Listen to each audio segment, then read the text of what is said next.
Jaron Boots Ennis finally reacts to himself becoming champion, not necessarily the traditional way, but he's still a champion with the IBF. He reacts to it, and he wants to know, what is the boxing world going to say now that he's a champion? I will explain in this video. You will learn what Jaron Boots Ennis of Philly had to say, and I'll give you my thoughts as well. What up, Fight World? It's your boy Ego, and I'm back with some more boxing. Now, check out my initial videos on this subject matter. Jaron Boots Ennis has done it, and the new. He has become a champion in the welterweight division. Now, not everyone seems to be happy with this. I will give you guys my stance later on in this video. Terence Crawford beat Errol Spence in July to become undisputed. He's already been undisputed at 140 pounds. So by beating Errol Spence to be undisputed in this new division, he beat one guy, and that one guy, Errol Spence, iced out that kid, had beaten all the other champions. So it made it very convenient and very easy. He had to show up on one given night and beat Errol Spence, which he did. He collects all the other belts.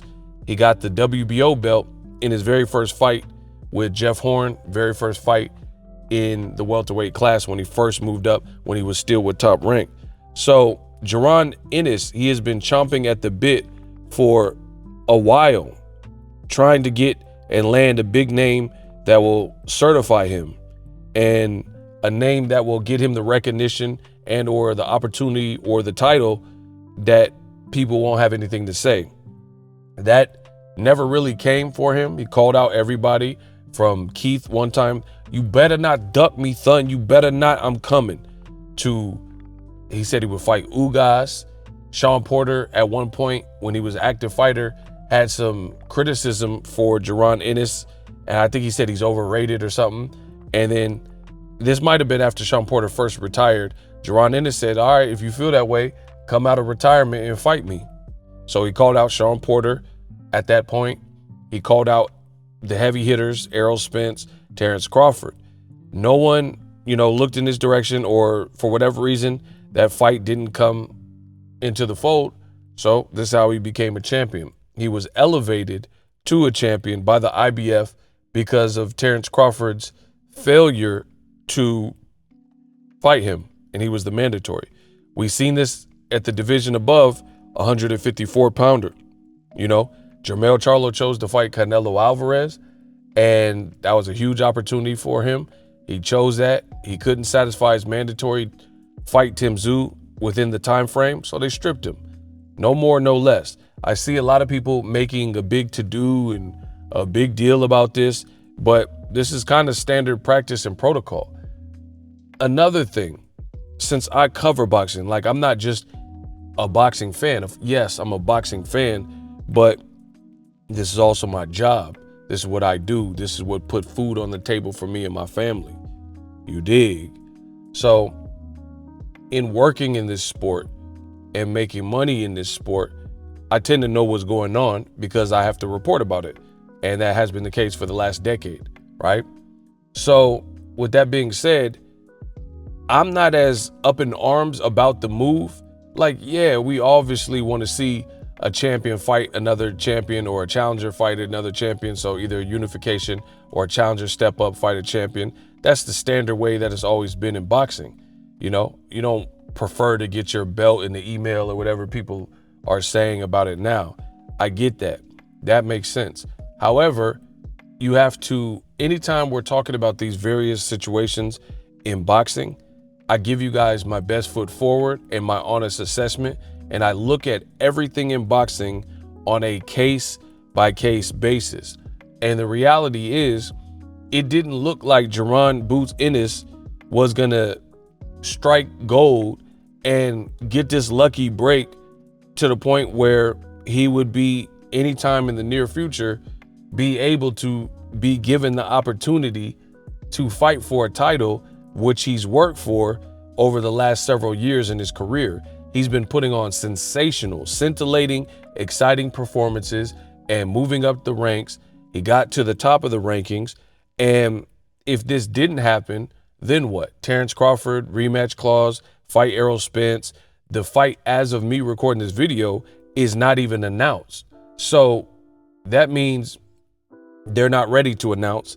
And I've heard no indication that the fight is already done, sold up. So if I get the rematch clause, you know, they got to fight, rematch, blah, blah, blah. But who knows if there's going to be more stumbling blocks. Errol Spence has never been defeated as a pro up until Crawford. Crawford said he would be willing to entertain 54, but then him and his team put out a different message later thereafter saying, you know, we offered the fight at 47. So there's obstacles. That's the point I'm making. This is not like the negotiations. Just look at the past negotiations for Errol Spence and Crawford, and it was problematic. There was, at one point, it looked like they were going to fight, and then all of a sudden, those negotiations fell through. So all in all, who's to say that this is not the same thing? So the point I'm making and illustrating is the mere fact that the negotiations for Spence, Crawford, Spence 2 is not even concluded. In addition, you got a new network situation with PBC that also hasn't been announced. So waiting in the wings is Jaron Ennis, who's been trying to fight these guys. And if negotiations aren't even done, the new network platform deal with PBC is not done, and they haven't even announced the fight, let alone they have to actually go through training camp and fight, then guess what? By that time, all that time elapses, Jaron Ennis will just be waiting for outcomes, and he's already done that. We knew going into the Errol Spence fight with Terence Crawford that Errol Spence mandatory was Jaron Ennis, and we knew the winner, which was Crawford, would have to face him. And that's the reality of it. And in Crawford winning, Crawford particularly, he's already stated, me fighting Jaron Ennis basically does nothing for me, and it's a lose-lose. That's his words exactly. It's a lose-lose situation. So the IBF, in stripping him, I know people don't like the terminology and it just sounds harsh. Oh, they stripped him. But it's kind of the rightful move if you think about it, because Crawford has no intentions of fighting Boots, per his own words. He says fighting Boots right now doesn't mean anything, and it's a lose-lose situation. So I get it. Okay, they could have waited, but then what would they be waiting for? The IBF could have waited till next year, and then let's say Crawford beats Errol Spence again, which is what a lot of people are picking, and Jaron is just waiting and waiting for his opportunity. And then what if Crawford says, hey, I'm moving up to 54?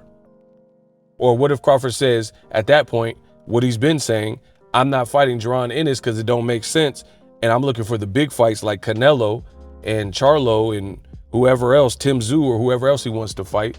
And then he says it's a lose-lose situation and doesn't fight Jaron Ennis. So they strung it along. So if you have rules and you have guidelines and you push the mandatory and they're unable to make it by the deadline, that's why you get stripped. You know, I've seen throughout boxing, many people get stripped for various reasons. Sometimes it's real BS. We'll just say it like that.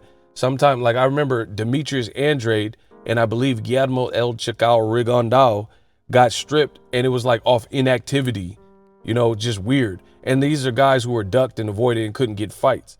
You know what I mean? So why are you stripping them? Because no one's stepping up to the plate and trying to fight them. You know what I mean? So I've seen people get stripped for some BS, but to be honest, I can't say that this is the wrong call in the Crawford situation. Again, it sounds ugly. Oh, he got stripped and all that, and oh, they could have waited.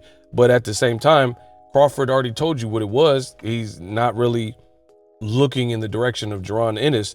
So that man will have to wait. What does he got to wait till 2025 to decide what, if Crawford's going to move up, who wins Spence Crawford 2 and not ever get a shot? I mean, you got to understand, it's like there's always going to be people waiting for your spot. Let me know how I did in the video. Jaron Ennis, he brilliantly said, what's their excuse going to be now? And I love that from Jaron, because at the end of the day, all these people didn't want to see him. Jaron is basically the new Errol Spence. Errol Spence went through the same thing. He called out everybody from Keith Thurman to Danny Garcia to Sean Porter and everybody who was relevant, Kell Brook. And before he could get Kell Brook, Danny or Sean Porter, he later fought them. He couldn't get him at the point.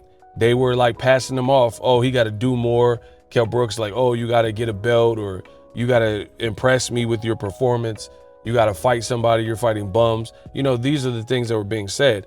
Errol Spence kept working. Then he beat Kell Brook, becomes the IBF champion. Now all the duck season stuff and fronting him off, you can no longer do because he's a champion. So I love this for Jaron Ennis, because what he said is exactly true.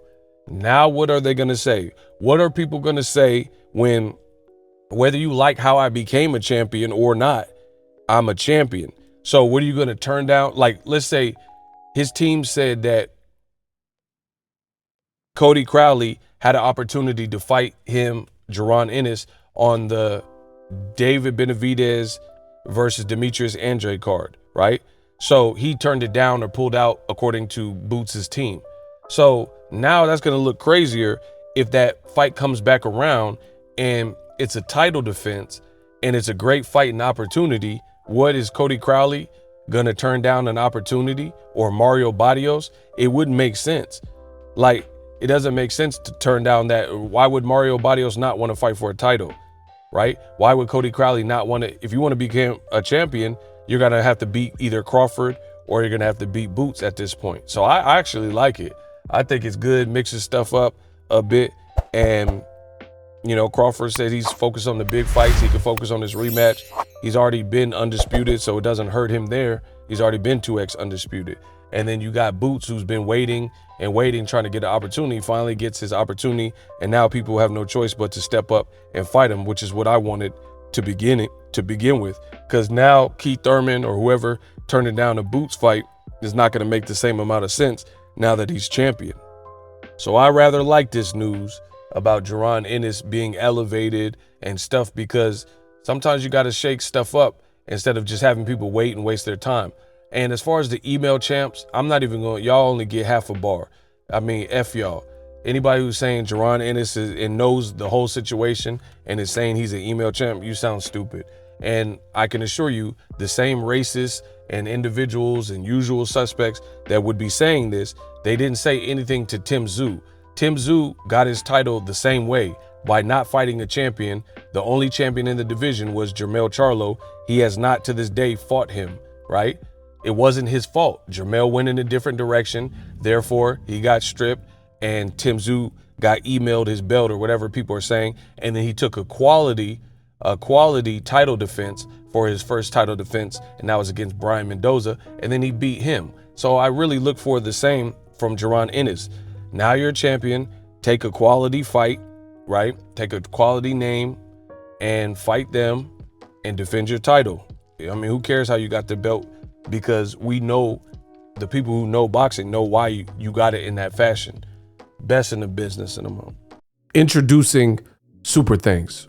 Right here on the official Boxingego YouTube. Super Thanks allows you, the viewers, to show a little bit of extra gratitude, which enables me as a full-time content creator to push out the content you need in the world of boxing. Underneath all the videos, you will see a heart with the $sign in it. You can enter any amount that you find suitable as a super thanks. A brand new, interactive, and colorful way to get your comments highlighted and noticed by not only myself, but other people on the YouTube platform. Super thanks, a unique and cool way to show and applaud us full-time content creators. Hopefully you guys enjoy the content. Super thanks. The future is now. The Hibernation 5s by Kenichi Bear. Hybrid gaming and lifestyle headphones. Out of the box, you can connect to any console or PC. Bluetooth ready with a low latency USB adapter, color RGB, and extreme bass mode. The Hibernation 5s adjust to you. Whether you need a gaming, travel, gym, or lifestyle headphones, the Hibernations got you covered. The new Hibernation 5s, link in the description. Customize the way you hear the world. Welcome to the nation. Are you tired of your YouTube videos not getting any views? Well, consider TubeBuddy. I've used TubeBuddy for years to scale up my YouTube channel. Now we're sitting over 200,000 subscribers. TubeBuddy is a browser extension that offers a ton of built-in productivity and time-saving services to take your channel to the next level. Use my link in the description to get started with TubeBuddy and level up your channel faster. We working.